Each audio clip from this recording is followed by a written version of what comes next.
Good day, everyone, and welcome again to ASEAN Gazette. Part of the Manila Times Group, this is the only digital platform focusing on ASEAN news and events. As the Philippines is coming into ASEAN as its chairman once more, it is very timely that we have a platform that focuses and concentrates on topics, discussions, and events focused on the ASEAN community. Today we have Ambassador Lai Thai Binh, the ambassador of the Embassy of the Socialist Republic of Vietnam in the Philippines. Ambassador Lai is again our guest because of a very important anniversary, and this is the anniversary, the 10th anniversary of the strategic partnership between the Philippines and Vietnam. Ambassador Lai, thank you very much for granting us this opportunity to once again sit with you and further talk about the relationship between Vietnam and the Philippines under the context of the ASEAN community. The Philippines and Vietnam established diplomatic relations back in 1976. But to further strengthen this relationship between our two countries, there was a signing 10 years ago of the strategic partnership between Vietnam and the Philippines, which serves to further enhance the relationship, focusing more on defense and maritime cooperation, economic development, cultural and people-to-people exchanges, and political and diplomatic engagement. Perhaps we can start with the enhancement of the economic development. You know, about economic cooperation between Vietnam and the Philippines, I'm very happy to see that the Philippines has been doing very well. You know, you are trying the best in order to improve the situation here in the Philippines, and at the same time you try to strengthen the economic and trade relationship with other countries, including Vietnam. And from our perspective, I think that the demand inside is the most important thing for any economies in the world, and the Philippines is doing great. You are one of the fastest growing economies in the region, and you are looking at a lot of things, not only buying and selling commodities. You are not only thinking about rice import, but also you are thinking about how to reinforce the advantage of the and the competitiveness of the economy, you know, paving the way for sustainable development. And so Vietnam is very happy to join you in this very important process. And I must say that over the last 10 years, the economic connection between the two countries is becoming better and better. And we are approaching the target of 10 billion two-way trade revenue between Vietnam and the Philippines, in which we are supplying each other with the one we need, and to satisfy the demand of both countries. And so we are trading a lot of commodities together, and Vietnam is very proud to be the number one exporter of rice to the Philippines. Yes. And but not only rice, I think that we are doing very well in helping each other in modernizing the agricultural industry. Yes. And while Vietnam is focusing on manufacturing commodities and agricultural commodities, the Philippines is very good at providing services to Vietnam, and of course also other manufacturing commodities as well. And I think that the future for Vietnam, the Philippines in the economic and trade areas is still having a lot of potentials. And not only trade connection between the two countries, we are talking with each other a lot. We are having a lot of investment activities. You know, like in Vietnam right now, the brand of Jollibees and Highland coffees are very popular. And about this is doing great in Vietnam. And here in the Philippines, we have VinFast and Green GSM with a very ambitious plan to have about 10,000 electric vehicle taxis by the end of this year. And Vietnam Airlines, Philippine Airlines, Cebu Airlines are opening the direct flights between Vietnam and the Philippines. So now we can fly from Manila to Hanoi to Ho Chi Minh City to Da Nang, and from Cebu to Da Nang to Ho Chi Minh City. And next month, early next month, Vietnam Airlines will be opening a new direct flight from Cebu to Ho Chi Minh City. And paving the way for more connection, not only among the people, but also to help bring more and more companies to travel between the two countries and further the connections in trade, in investment, labor cooperation, tourism, and cultural exchanges. That's really exciting, Ambassador. The potential for strengthening and furthering the relationship between Vietnam and the Philippines is definitely there. Sometimes, however, there is a concern when it comes to the masses in the Philippines. We have, of course, our respective economic reports, and on the Philippine side, the growth is great. We're looking at averaging at around 6% growth per year. But when you talk to the normal people, the masses, if you ask that question, do you feel that the economy is growing? More often than not, especially when you go further out of the major cities, the answer will be no, I don't feel it. Do you think that there are possibilities where we can learn more from Vietnam in terms of what our ASEAN brother can share with us so that the growth, the improvements, the economic development can be felt more by the people on the ground? Of course, as you said, we have upcoming the increased flights. So it's not just about the cultural or people-to-people exchanges that will avail of this, but with the increased flights, you have more workload in both countries. And definitely the people and the masses who are working the basic jobs or roles within the airlines or within the airport system will benefit from this. But are there more opportunities, let's say, in the realm of or in the area of improving agribusiness? What more can we learn from our brothers and sisters in Vietnam? From the perspective of Vietnam, we understand that economic transformation cannot happen overnight.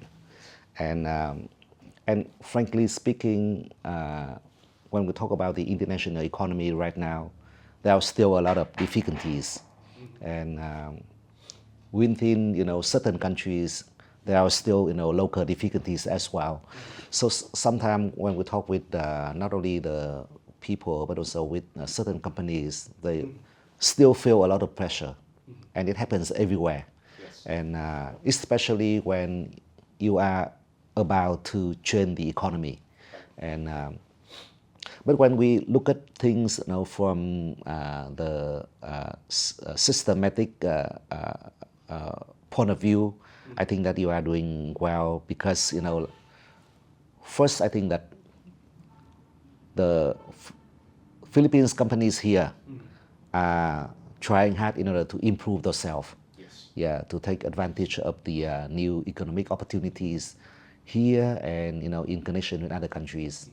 Second, the government here, both the central government and the local governments, when I talk with you, I realize very clearly that you are trying your best in order to improve the policies, the governance, and the favorable conditions for the companies to grow.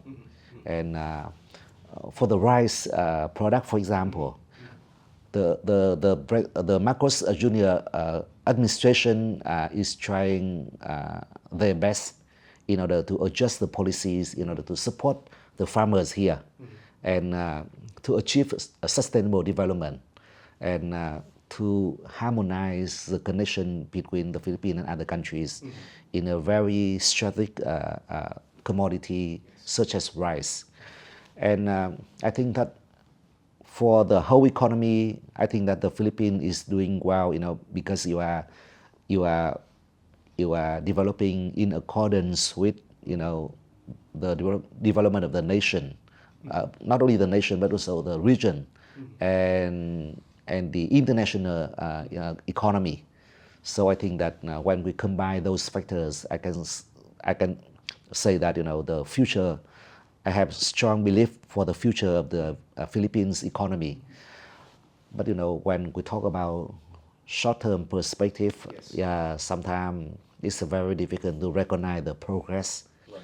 But maybe yeah, when we look from outside, I think that the picture can be more clear. That's right. Yes. That's right. Yeah. I mean, that's why, as you and I were discussing before we started the interview, Ambassador, how important it is to have these cultural and people-to-people exchanges, so that we can remind, Yes. particularly our youth, Yes. that it's not about the specific picture item in the picture, Yes. but the bigger picture itself, Yes. and that their view must be long-term, not something for immediate gains. Of course, anything worthwhile is never easy or fast. Yes. So with that, it's important for the youth to be reminded or to be taught what it means to be part of an ASEAN country.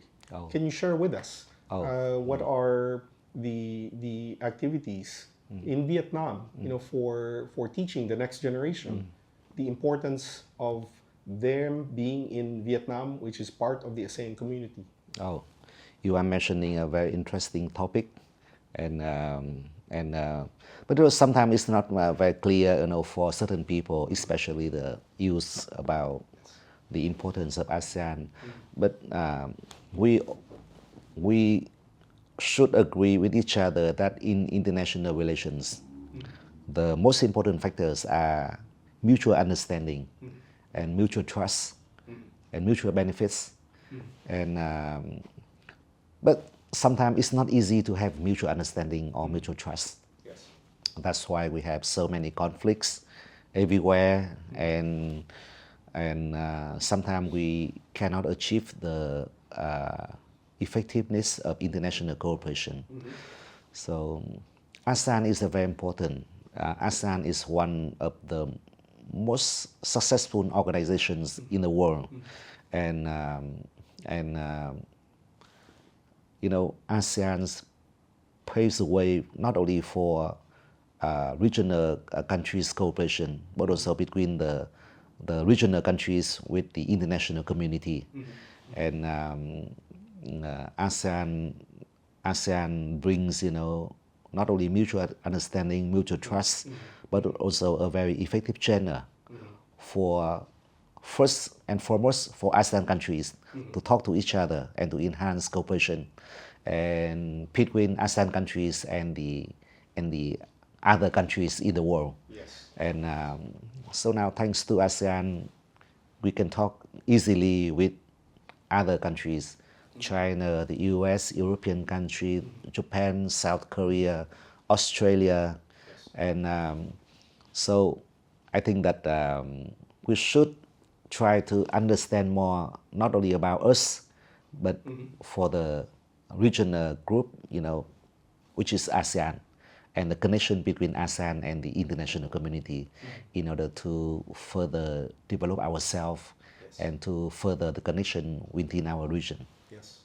You and I discussed before, the importance of that regional connection from several perspectives. Number Yes. one, during our first interview, Yes. we mentioned that you're looking at around more than 600 million or 650 million people Yes. within Yes. ASEAN. Yes. So that in itself is a huge number that Yes. can be a force, Yes. either for trade, for jobs, for upskilling, Yes. education, of Yes. course. Yep. And we, speaking of education, we had also previously talked about the benefits of looking inwardly into our region for Yes. educational opportunities, not just Yes. for the students, but also for the educators. Yes. That it's easier to keep the families together Yep. when they are closer physically. Yes. So instead of going, really, really far country Yes. to study and learn or upskill, Yep.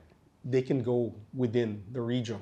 Yes. And one of the advantages of that, in terms of the ease of travel, Yes. there's no visa requirement You know, for Exactly. Filipinos to go to other Yeah. ASEAN countries, for Vietnamese to go to other ASEAN countries. Yes. So the mobility Yep. will be easier, and it helps to maintain the unity of the family, whether the family is Vietnamese or the family is Filipino or the family is Malaysian or Indonesian. Yes. It's within our home region. Yep. So there are many advantages to this. Yep, Now, sure. when we look at the opposite end of the spectrum, I understand that there was a recent signing or agreement or signing within ASEAN Yes. for the extradition. Yes. Would you mind sharing this with us?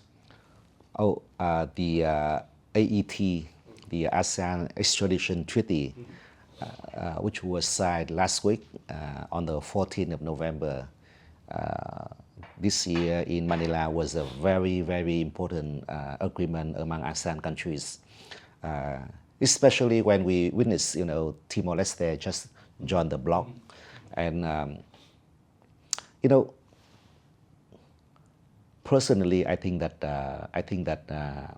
in the situation where we could have, we have witnessed the importance of countering transnational crime and a lot of non-traditional security challenges. The treaty can be very helpful in helping not only the regional countries but also the international community to deal with certain challenges. Yes. And it also pave the way for us to enhance the mutual understanding, mutual trust among ASEAN countries, Yes. because extradition is really a sensitive issue. Right. And last but not least, I think that the signing of the treaty, last week, on the same day when you announced the national announcement about the ASEAN Chairmanship next year, can be a positive signal that ASEAN countries are very, supporting the Philippines for the chairmanship year next year. And I think that everyone was very happy with that. I witnessed the signing ceremony, and I could see that everything was perfect, and people felt very happy with the treaty. And I believe that there will be a lot of progress for the ratification and for the implementation among ASEAN countries in the time to come. It's really exciting to see this diplomatic and political cooperation between the ASEAN member countries, helping each other in almost everything. Yes. And there's no limit to this, Ambassador. There can be further enhancements, not just with something as extreme as a treaty on extradition, to help curtail transnational crime. So at least within the region, everybody's cooperating, everybody's helping each other out. So we don't have to rely anymore on the traditional bilateral. Yep. So it's the entire region already. And at the same time, you have this strengthening of the ASEAN member countries, with the newest member being Timor-Leste, with regard to looking at different opportunities, as you earlier said, economic opportunities, the cultural and people-to-people exchanges, which can, of course, redound to the immediate benefit of our people through our youth and our educators. But going beyond this, can we also discuss the cooperation within the ASEAN with regard to defense and maritime cooperation? May I ask what the general view is of Vietnam with regard to the Philippine chairmanship of ASEAN and its and what President Ferdinand Marcos Jr.'s declared push, for the code of conduct, with, of course, the one of the goals, of course, or the additional goal for that is to look at a seat in the UN in the UN Security Council for the Philippines. And yes, and you are mentioning some important topics here.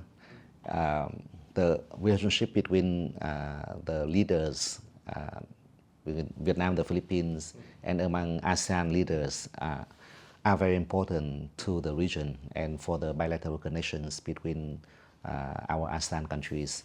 And we are very happy to see that the leaders from ASEAN countries meet each other quite often, bilaterally, or during the ASEAN meetings, or even in in the international meetings as well. And for example, Vietnamese and Filipino leaders meet each other quite often. Since I came here, I can see them meet each other here in the Philippines or in Vietnam or on the sidelines of ASEAN meetings. And of course, those meetings pave the way to further the not only the personal connection among them, but also the mutual trust, in order to promote connections among ASEAN countries and pave the way for the connection between ASEAN and the international community. And COC certainly is one of the most important topics for the region and between ASEAN and China. And from the meetings that I witnessed, I could see that everyone support a very legally binding and effective COC. And I believe that the discussion and the negotiation among countries between ASEAN and China is striving for that aim. And especially, it is very interesting to hear the hope from the Philippine side that COC could be concluded during next year. And I think that I'm sure that all of us, ASEAN countries and China, are trying to do so. And if we can do that, it will be good for the region. And not only for the region, but also for the international community, because nowadays South China Sea or the West Philippine Seas are becoming more and more global commons, and with interest from not only regional countries, but also the other countries as well. Yes. I'm not sure if you will agree with me or not, Ambassador, but there are people who think the whole issue about the COC is an issue of who's right and who's wrong. But personally, I view it, and there are others, many others who view it as it's not about being right or wrong. It's about putting everybody on the same page. Yes. That, as the term implies, code of conduct. Everybody should be on the same page with regard to how we treat this particular area, because we all can gain from it, and we all could lose from it. So how is that being viewed in Vietnam? We support international law. And I think that nowadays, in the modern international relations, first and foremost, we have to refer to international law, to talk about, things, and to negotiate with each other, and to achieve, what we can achieve, in accordance with international law, because it will be a sustainable outcome if we can do so. And second thing, I think that national sovereignty is very, very important. And like it or not, we are doing all we can in order to protect our national sovereignty, no doubt about it. But besides those things, I think that international relations require us, to think about many things, to do a lot of things in order to achieve what we can do. And so, in the process of negotiating COC, I think that everyone has to look at a lot of things, and not just give and take, but also the the cooperation among countries, the principle of ASEAN, like ASEAN centrality, ASEAN principle, ASEAN values, and the stability of the region. So actually, when we talk about COC, I think that there are many things that we can talk about. Of course. Yeah, but and by the end of the day, I think that it will be a combination of a lot of things that I just mentioned, and but not only limited to that. Yeah, I think that. But I'm very happy that from the newspaper I read, I think that we are working hard in order to keep a good balance of a lot of things together. So, and I think that that approach ensures the long-term and sustainable development for the region and for the COC itself. Well, thank you, Ambassador. This discussion has been very enlightening. It really shows that there's so much more than just what people see on the surface between the relationship of the Philippines and Vietnam, of what it takes or what it means to be part of the ASEAN community. That it's about long-term outlook, about the bigger benefits for the greater number of people. Yes. We have to remember that at the end of the day, ASEAN should remain strong as one community. Yes. Because we have so many shared interests, so many shared and mutual interests, of course. Yes. If more people can realize the importance of this, yes. It really would benefit so many people Yep. in the ASEAN, not just the countries who are in better standing at the moment within ASEAN, but all members of the ASEAN, so all 650 million plus people. Yep. The gains can be endless Yes. for the region. Yes. Thank you very much, Ambassador, for granting this time to share with us the highlights of the 10th anniversary of the strategic partnership between Vietnam and the Philippines that further strengthened and solidified the relationship between the two countries, which started in 1976. Thank you, Ambassador. Thank you so much. I'm sure that there will be a lot of activities between Vietnam and the Philippines next year, bilaterally, and at the same time, because you will take the role of chairmanship of ASEAN next year. There could be a lot of activities here. We are all excited about that. But looking for the longer term, I think that this program is very, very important because it will be one of the important channel to have talking with the youth. About the importance of ASEAN, and the importance of take actions. In order to have better mutual understanding, mutual trust, and mutual benefits. Actually, the youth will be the future leaders. Of course. Yep, and I encourage them, to look at the issues seriously from now. To take actions and to devote, their efforts into the future. So by that way, we certainly will have, better and sustainable future for ASEAN, for our nations, and for the international community. Once again, we wish to thank Ambassador Lai of the Embassy of the Socialist Republic of Vietnam in the Philippines for granting this opportunity to continue the discussions about the relationship between Vietnam and the Philippines from the ASEAN context. We heard from His Excellency that at the end of the day, this is a call to action and a reminder to our youth that they are the next leaders. So the more aware, the more informed they are about what it means to be part of not just the two countries, but part of the ASEAN community, will be a big benefit, not just for the region, but also for the entire region and for the rest of the world. Because as an ASEAN community, there is so much potential for future growth for our people. But at the end of the day, it starts with properly informing and educating and arming our youth with regard to the right knowledge and the right skill sets for the best benefit for all of the countries within our ASEAN community. Thank you again for joining us at ASEAN Gazette.